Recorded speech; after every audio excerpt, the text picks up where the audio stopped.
So let's move on to a slightly different test. If you look at the board, I have a variation on the previous problem written down. So now suppose that the ROAs above are normally distributed, but we don't know the population variance or the population mean for that matter, but we didn't know that before either.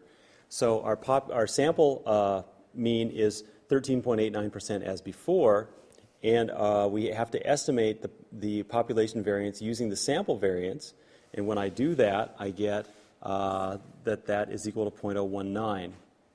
So what I want to do is two things. First, I want to redo the test that mu is less than or equal to 10%. And then secondly, I want to test another hypothesis. Well, if I get evidence that the population mean really is above 10%, can I say that it is equal to, say, a value of like 15%? So maybe somebody got in their head that there's been a fundamental change in the potato chip industry such that ROAs are now in the neighborhood of 15%. That's another hypothesis that we can test, and it implies a slightly different way to set up and interpret the test, which is what we're talking about. So I'm setting up the hypothesis test on the board here, and my problem recognition is that this is a hypothesis about the population mean with the variance of the population unknown. And in these cases, where you've got a normally distributed population where you don't know either the mean or the variance, but you want to test a hypothesis about the mean, you use the t-test. So again, whenever you do know the variance, you're going to use a z-test and something based on the standard normal. Whenever you don't know the variance, you have to use a t-test. So I write down my t statistic, which is, again, formed in the same way as like a standardized random variable, but we call this being studentized because the t distribution is called the student's t distribution, and instead of using the actual true population standard deviation, we use the sample standard deviation divided by the square root of the sample size. So some people refer to this process as studentizing your random variable. Sometimes you'll hear that and sometimes you won't, but it's just the analog to standardizing random variable in the context of the t distribution where you don't know the variance of the population. So when I look back at the board, I say that this t statistic for me, the test statistic, is going to be distributed as a t distribution with n minus 1 degrees of freedom, which is the key parameter in the t distribution, and that is under the null hypothesis. And I try to remind myself and write that in whenever I can, because what I'm saying is that if the null hypothesis is true, then this test statistic should have a distribution that I can measure. And it's only when I get evidence that the statistic does not actually have this distribution that I can reject the null hypothesis. So I'm just trying to remind ourselves of how this whole machinery works. So I go down below and just test my first hypothesis that mu is less than or equal to 10%. I form my test statistic in the usual way, using the numbers that I have from the new version of the problem, and get my statistic as 2.5242. So I need to take that and compare it to a critical value and decide whether I'm going to reject or not. And again, since my null hypothesis is an inequality, this is going to be a one-sided test. And since the inequality in the alternative hypothesis points up to the upper end of the tail of the distribution, what I'm going to want to see is whether my test statistic is above the critical value for the one-sided t distribution.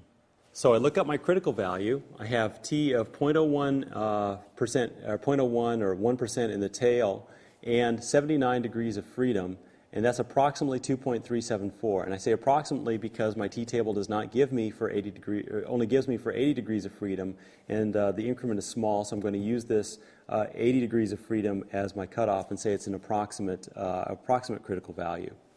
So that leads me to reject H0 because the test statistic was 2.5 something, which is larger than this critical value, which means that I'm way out in the tail. And obviously there's a lot of evidence that this t distribution that I hypothesize is not the right one. So I'm going to reject again the null hypothesis that the population mean is less than 10%.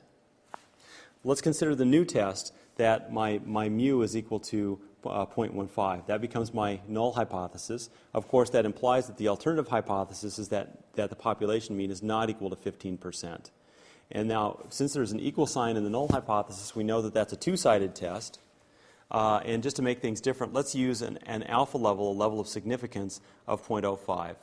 So in this case, we're going to look for the place where there is 2.5% or alpha over 2 probability weight in each tail. So I have that test set up on the board here. My test statistic is simply the same as it was before, with my hypothesized value 15% there, and the rest of the numbers stayed the same from before. That's going to be my t-statistic, and the t-statistic here is minus 0.7203.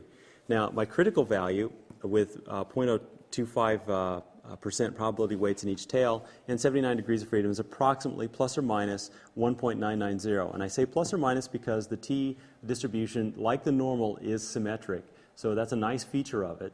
And so I just look up one critical value, and I can put a plus and a minus in front of it and say that those are my two extreme critical values. So if the test statistic is either above the upper critical value or below the lower critical value, I reject. If it's between those two, I cannot reject my null hypothesis. So if we look back down at the board, I show my conclusion that we do not reject the null hypothesis that the true population ROA is equal to 15%, because my t-statistic is between those two critical values. I have to be outside in order to reject. So I'm between, which means I cannot reject. And I'm one of those statistical guys who is really a stickler about saying either you reject or you do not reject. You never accept a hypothesis. You only accumulate evidence against it, or you don't accumulate enough evidence to reject it. You may have a different philosophy about that, and that's just fine. If you want to talk about accepting hypotheses, that's fine with me, and that's your own business, I suppose. All right, so let's continue with our hypothesis testing. And by the way, I do feel like a disc jockey where the great hypothesis test hits just keep on rolling. So let's keep going. I set up another problem down on the board. Suppose you've got two random samples of ROEs, one from sporting goods retailers where you've got a sample of 25, and the other from hardware retailers with a sample size of 16. Suppose you believe that the populations are normally distributed, but you don't know the mu or the sigma squared for either one. And let me move the sheet so you can look at the rest of the problem. So you don't know the mean or the variance for either population. You do believe, however, that the population variances are equal. So if your sports sample mean is 0.1730, so the mean ROE now is 0.1730, or 17.3%, and the hardware ROE sample mean, and I use the H for hardware and S for sporting goods, is 11.02%. The sample variance for the sporting goods retailers' ROEs is 0.014, and the sample variance for the hardware retailers' ROEs is 0.012. Are the ROEs really equal? So what we have here is a test now not of just one mean, but of two means. And so we're going to have to use a different test for that with a little bit different setup and a little bit different interpretation. So on the board, I've written down the problem recognition line. This is a hypothesis about two means. They are independent samples, and they are equal variances. And it's fair to infer that they're independent samples by the fact that these are in two different and fairly unrelated industries. Even though they're both retailers, it's one's hardware and one's sporting goods, and they probably don't really overlap in terms of product line or anything like that. So it's fair to say they're independent samples. And we're assuming that they have equal variances, even though we don't know what the underlying variances are. In a situation like this, you realize that this is a special t-test. Now, our hypothesis then is that the sample, or that the true population mean for the sporting goods retailers is the same as the population mean for the hardware retailers. And the alternative is that they're not. This, of course, is a two-sided hypothesis.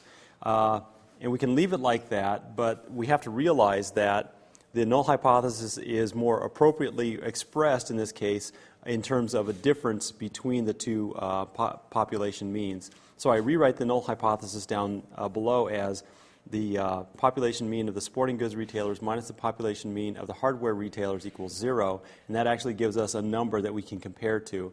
So in these tests of two means, we transform the kind of straightforward null hypothesis to a slightly different but equivalent one that gives us a magic number that we can compare to. And that's important, and that's a step that is probably obvious, but it bears talking about.